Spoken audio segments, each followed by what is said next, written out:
Okay, niños, I want to read you guys a book. It's called How an Economy Grows and Why It Crashes. Is this in fast mode?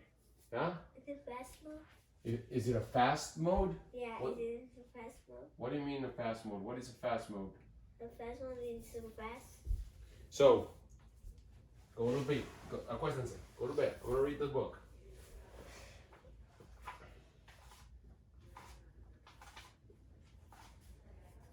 Are you not going to read the whole thing? Hold on, I am coming. Chill out. It takes a lot of pages. Chapter 1. An idea was born. Oh. There's a net to catch fish. You see that? Yeah. Yeah. Okay. Once upon a time, there were 3 men, Abel, Baker, and Charlie, who lived alone in an island, far from a tropical paradise. What's that? The island, what is what? That noisy. The air conditioner. The island was rough place with no luxuries. In particular, food options were extremely limited. The menu consisted of just one kind of food, fish. Fish? Look at the picture. You see the 3 men? Yeah. Yeah. Okay. We have a friend Charlie. Fortunately, the island was surrounded by an abundant population of strangely homogeneous fish, any of which was large enough to feed one human being for one day. However, this was an isolated place where no mankind, many advancements in fish catching technology had arrived. The best these guys could do was to jump in and grab the slimy boogers by hand. Burgers. Using this inefficient technique, each could catch 1 fish per day, which was just enough to survive to the next day. This activity amounted to the sum of total of their island economy. You wake up, you go fish, you eat, you sleep. Not much of a life, right? But hey, it was the best on their alternative. So there's a guy right there. You see the guy trying to catch the fish with his hands? Yeah. Have you tried catching a fish with your hands? No. No. It's so difficult because they're slimy and they slip away and they move so fast. Fast. Fast, Really? fast. Did you know we were watching what is it called? Abuds? Abuds. We were watching Abuds, and then the pink one got a lot of fish, and she had it in her arms and her hands. Oh, really? But it didn't get away. It Okay. wasn't slimy yet. Then when she got it, she just put it back to the water. Got it. But in real life, they're very slimy. Yeah. Okay. Using this technique, And each Papi, could catch. and when we watched Robots 2, a red guy got a shark. Okay, I saw that in the shark escape. It was okay. So this activity amounted to, I already told you. You wake up, you go fish, you eat, you sleep. There was not much of a life, but it was the only alternative. And so, in this super simple sushi-based island society, there were no savings, there was no credit, and there was no investment. Everything that was produced was consumed. There was nothing saved for a rainy day, and there was nothing left to lend. Although our island dwellers lived in a primitive society, it didn't mean that they were stupid or lacked ambition. Like all humans, Abel, Baker, and Charlie, they wanted to improve their living standards. But in order to do this, they had to be able to catch more than 1 fish a piece per day, which was the minimum they needed to survive. Unfortunately, given the limitations of their bare hands and the agility of the fish, the 3 were stuck at a subsistence level. One night, looking up in the star-studded sky, Abel began pondering the meaning of his life. Is this all there is? There must be more than life to this. You see, Abel wanted to do something besides going fishing by hand. He loved to make something better, more fashion-forward, palm leaf clothing. He wanted a place to shelter himself from monsoons, and ultimately, of course, he wanted to direct feature films. But with his daily toil so devoted to fishing, how can these dreams ever come true? His mental wheels started turning, and suddenly an idea for a fish catcher was born. A device that could vastly expand the reach of the human hand while severely reducing a fish's ability to escape after the initial grab. With such a contraption, perhaps more fish could be caught in less time. With his newfound time, perhaps he could start to make better clothes, build a shelter, and put finishing touches on his screenplay. So he was sitting on the tree island, and then he had an idea. You see that? Yeah, we could see it. Why do you have to put your tongue and then put it in? Because I need to flip the page. That night, while makes Baker it- and Charlie slept with full stomachs, Abel dealt with hunger pangs while images of luscious fish danced on his head. However, his pain was more than overcome by his hope that he had done the right thing and that a bright fish-filled future awaited. The next day, Baker and Charlie made much sport of Abel's invention. "Hey, that's quite a nice looking hat, buddy," said Baker.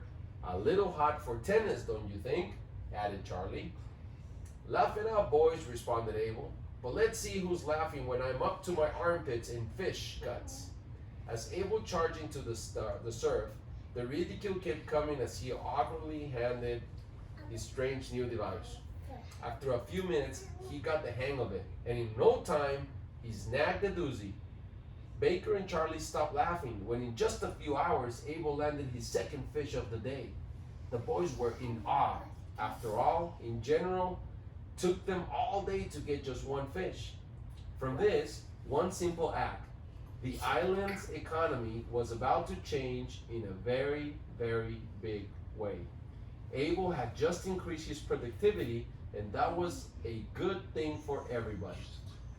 For the moment, Abel pondered his sudden boon. Since I can provide 2 days of food with only 1 day of fishing, I can use every other day to do something else. The possibilities are endless. We're almost done. Reality check. By doubling his productivity, Abel is now able to produce more than he needs to consume. From gains in productivity, all other economic benefits flow.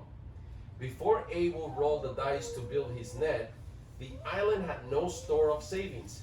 His willingness to take a chance and go hungry led to the island's first piece of capital equipment, which in turn produced savings. For the sake of this story, we will assume that the fish do not spoil. This spare production is the lifeblood of a healthy economy. What's that? What's economy? Economy is Tell me. the study of money Money. and the study of supply, Five. of how much money comes in and out, and how you can measure and balance Does that numbers. have a picture on it? Elena? Can you see what's Bob, Elena's copying you, puppy. Oh, hold on, we're not done yet. We want to see the picture. The picture is, look, with his nest, now he's catching more fish than the people with a hand. You see that? No. Now he's becoming smarter. Now he's picking up fish faster than the other guys. You see, he can pick up 2 or 3 with the nest But you don't Or have five to or go. 6 or 7 or 8 or 9. instead of grabbing it with a hand. You can use a net or a fish catcher, like Or we you go could use- fishing. Like Or a fishing pole. Or you could use a bucket and you could pick some water and you could see there's fish on it. Right, right. That's right. That was my first time camping. 100%. All right, let's finish with only this last comment. For all species, except our own, economics really boils down to the day-to-day survival. Given the competition of scarce food, the harshness of the elements, the danger of predators, the vulnerability to disease, and the relative rarity of innovation, bare bones survival with some time left over for reproduction. It's about all animals can attain. We will be in the same boat as we were in the not too distant past if not for two things: our big brains and our dexterous hands. Using the two together, we have been able to build tools and machines that magnify our ability to get more out of our environment. Economist Thomas Woods likes to challenge his students with a simple thought experiment. What kind of economy would we have if all machines and tools disappeared? Imagine. Cars, tractors, iron smelters, shovels, wheelbarrows, saws, hammers, spears, everything. What if they all went poof, and all that we consume had to be hunted, gathered, grown, and made with our bare hands? Without question, life will be rough. Imagine how hard would it be to eat if we had to bring down game with our teeth, fists, and fingernails? Imagine if there's no forks, no spoons, nor knives. How are you going to eat? With our bare hands, right? Yeah. What if a vegetable had to be planted and picked up by hand? And what if we didn't even have sacks in which to carry the harvest? Imagine if we had to make clothes and furniture without factories, without even scissors or nails. Despite our intelligence, we will be no better off, economically at least, than chimps and orangutans. Tools change everything and create the possibility of an economy. Spears help us bring down game, shovels help us plant crops, and the nets help us catch fish. These devices magnify the efficacy of our labor. The more we can make, the more we can consume, and the more prosperous our lives become.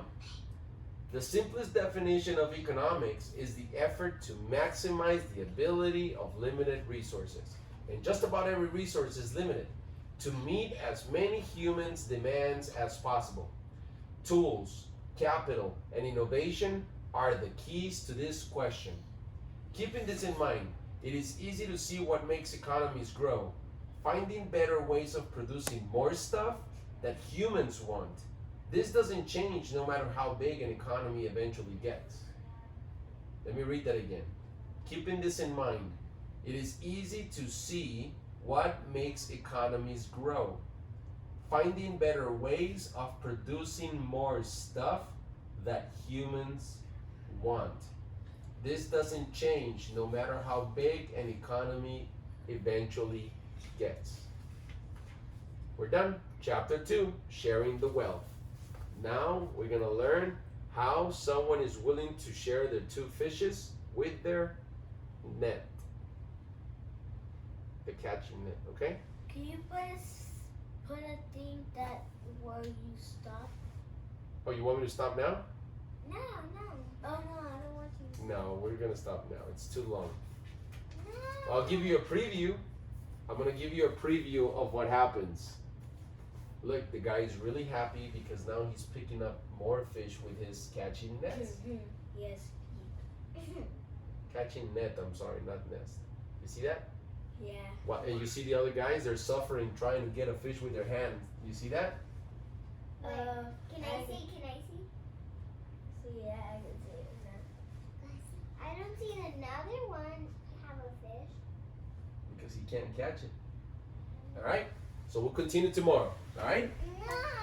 No. Good night, Where's guys. the safe place that you know you put it? I love you. I did. Why don't you fold it? I already did.